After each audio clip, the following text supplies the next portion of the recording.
You'll hear things like all women are bitches or all men are cheaters and liars, and these are not true.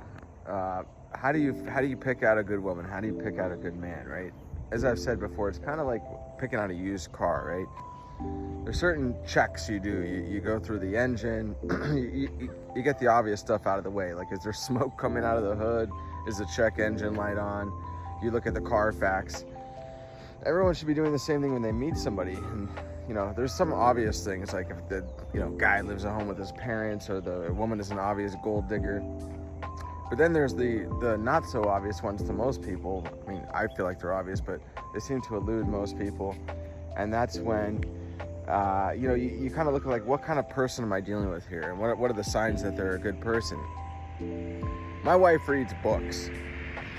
She's not on TikTok like me, making videos, and I think that's one of the first things you want to see. You want to see a woman that is educated. You want to see a guy who's educated, because I feel like the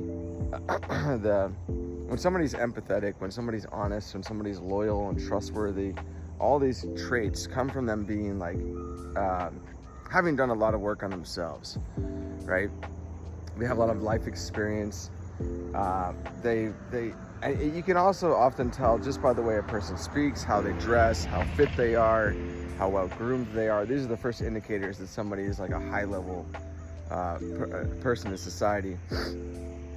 But I think, as soon as somebody starts talking about how successful they are, how much money they have, these are like primitive things. I want to hear somebody talk about how helpful they are, how they went out and fed homeless people that day, or they went out and they saved a raccoon that was almost hit by a car, or something like this. That to me speaks volumes about where somebody lands on the